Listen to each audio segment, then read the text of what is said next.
Good morning, everybody. Welcome to the Trading Market Technicals morning call video for Friday, June 22nd. Well, we got our sell-off, and a few factors that involved. One is I mentioned yesterday that usually the first move coming out of an FOMC statement should be faded, and that's what we got. We had a nasty turnaround from Wednesday's basic recovery into the close to a pure-fledged turnaround market sell-off. And a couple things that that added to the sell-off. One being the Moody's downgrading 15 banks. Well, during the day, it was a threat that they were going to do so, and they did do so after the close. Goldman Sachs putting out a report to short the market. Target on the S&P would be 1285. But most importantly, Philly Fed manufacturing was we had a low reading. We were supposed to get something in north of like 17.5, and we got 16.6. Very bad number, especially if we're supposed to have some sort of decent recovery taking shape in the economy, in which we are not. That being said, market sold off. Great reason to take profits. I had mentioned be very cautious here. If you're long, tighten your stops. Everything's pointing lower. So what do we have? Well, we have dollar strengthening, which I'm going to show you now. U.S. dollar has a bull flag, so dollar strength, commodities, and stock weakness.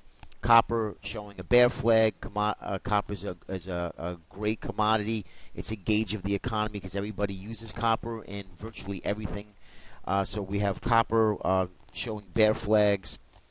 We have lots and lots of short trade setups I see when I'm scanning for stocks. Now, that doesn't mean that we're out looking to short the market immediately, but just gives you a little bit of sentiment, a little idea of what are we finding here, and we're finding a lot of short trades. So that's something also to keep in mind. I want to get into the technicals because that's really what we are. So I want to jump into the chart right away. SPY 5-minute really just gives you the whole day, telling you exactly what's happening here. And we had a gap up, and this little spinning top, doji, if you will, broke up to the upside, but it really gave you an indecision. And this is where the candlestick analysis really comes into play here. I like waiting at the first 15 minutes to see really, is this a true move higher or are we headed lower? And 5, 10, 15 minutes here would take you down to 135.27. And below 135.27, you're going to have new order flow. And, of course, below yesterday's, below this low in this corner here, it was just going to add a little more fuel to the fire. And what we had here, we had this area broken, and this came in right around 10 o'clock, 10:15. It took a little time, but chopping around. But this is really important.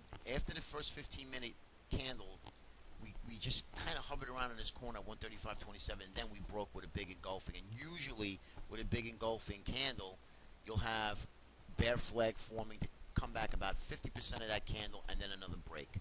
And then we had it again here. We just had all day long, we had bear flags here.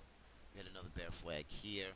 And as you can see, you see where I'm going with this, all the way down into the close, heavy selling into the close, which basically kind of marks, if we had a little bit more time, possible capitulatory selling. But again, here we had it here, big engulfing red candle, and then we just sold off all day, trending lower the 8, which is the blue line, and the 20, which is the 20 EMA moving average. So candlestick analysis is very important here, especially when you want to see you have new order flow, have no new order flow, or we're breaking lower. Therefore, that was the signal to say, hey, listen, this doji indecision candle, we're not headed higher. We're actually going to be reversing. And that's what we got today. It's a classic example, and is what I wanted to show you on a 5-minute chart. We did have some technical damage. Here's the SPY daily. As you can see, we had this inverted head and shoulders, here being the neckline in this corner, and we broke below the neckline. Now, the right shoulder comes in around 130, 130. So, as of right now, we're still above the 20, but we really need to hold above this. We really can't get too far below 130.50 on that right shoulder. Really wouldn't want to see this run too deep. Now, The 200-day moving average comes in at the 129.58 and probably creep up a little bit more here today. So really, that's going to be the hold here. It's probably going to, by the end of the day today, it should be around 130, somewhere around that area. A break below that, all bets are off on this inverted head and shoulders to work. And we did have a nice little move higher on that inverted head and shoulders. We did get confirmation on that, but now we just clearly reverse large engulfing candle. My guess today, I would be, and today and going forward, today there's no economic data, there's no econ data at all, so that's going to basically say to me it's going to be all technicals. Usually when you have a large engulfing candle like this, whether it be red or green, in this time we have a red candle, we usually retrace back up here, form a bear flag somewhere right around the 50% mark, and then continue selling again. And with a light calendar, actually no calendar today, we have Friday summer. Usually is light, and volume with light volume usually drift higher into the close. So I wouldn't be aggressively looking to short. I will, however, tell you that I am looking to short rallies today. Pending any kind of price action activity. As you know, if it's really dull, you don't want to short a dull market. So probably going to be just really, really patient, looking for the best trade setups today. If that doesn't happen, so be it. We walk away with a Friday, nice Thursday trade, and Friday we go home. Hats off to everybody who was short. Anybody is long. I've gotten quite a bit of emails saying, "Hey, I'm long. What do you think I should do?" Like I've been saying, tighten up the stops, keep your stops in place, and if you get taken out, I'm sure you had a great trade because we had good 6-7 days of days of being up. So definitely want to be that. Wouldn't be stubborn right now, especially in this type of market. As you can see here, and let's just go down to the indicators. We're getting a little rollover here in our stochastics. Again, very overbought still. We're oversold on a 60-minute. I don't have it up here, but I want to tell you we are oversold on a 60-minute. So we maybe get a little bit of bounce today, unwind that oversold on a 60-minute, and then resume selling next week. Let's take a look at some of the other indicators here, other sectors, excuse me. A lot of the same, large selling. You notice how I have this here for last week or so. Low volume, increasing, not what you want to see. Heavy volume distribution. We have 2 big distribution days. Yesterday being price action all the way down here. This is ugly chart. Again, above the 20. So that's something that's still a positive. But I think in the SPX we need to get back above main pivot of 1338. That's going to be a real critical area. We need to really get back up at least today, and then follow through on Monday for the bulls if you're going to have a bullish case to the upside. Qs, a lot of the same here. Broke back down, still above the 20.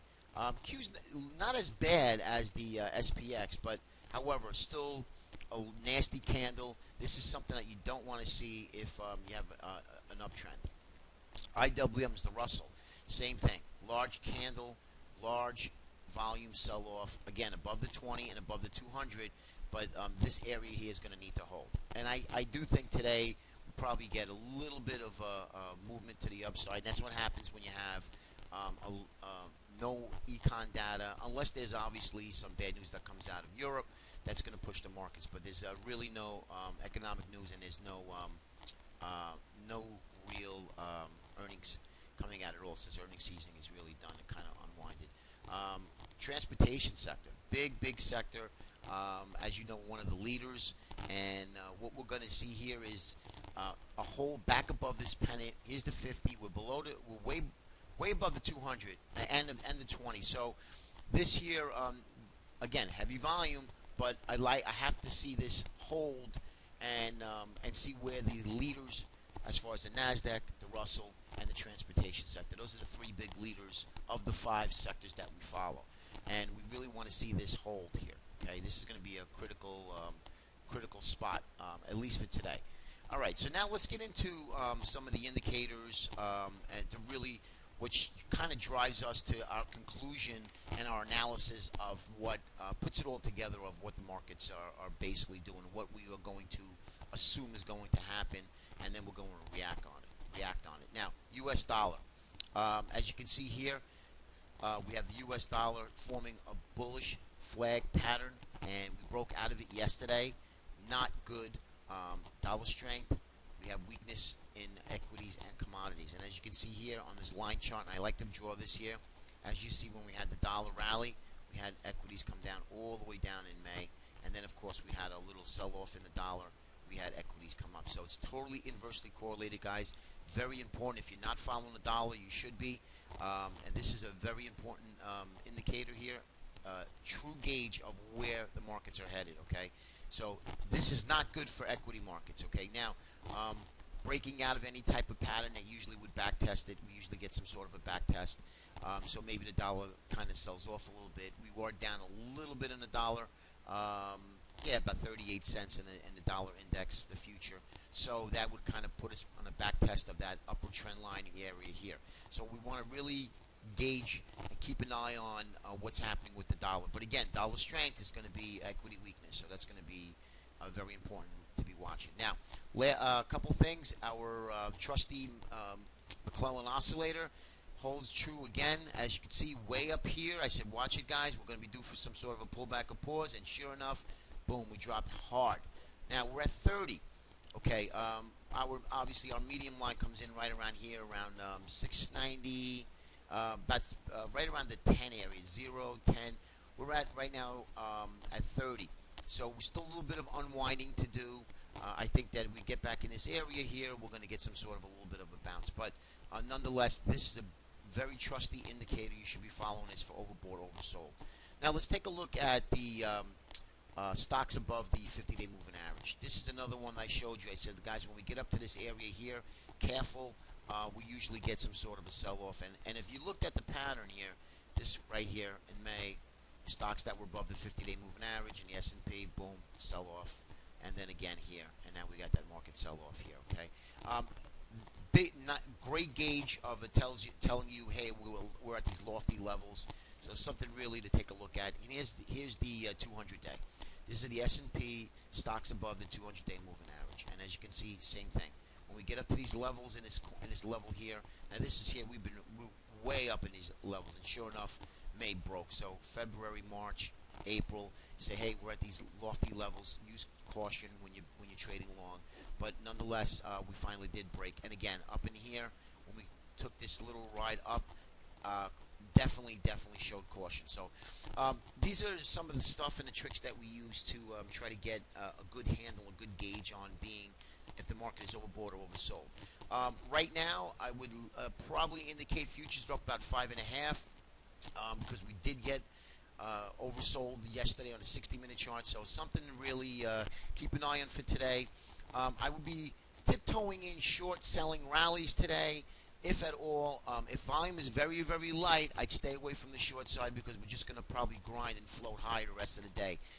Again, if you're looking to short, I'd be looking to short some sort of catalyst, some fundamental reason, maybe a downgrade, some blog talking negative on a stock. That'll just give you a little bit more, push lower when you have these low volume Friday days. But we'll see what happens. Anything can happen today, guys. So be on your toes. All right. Have a great day, and we'll talk to you on Monday with a full report. Take care.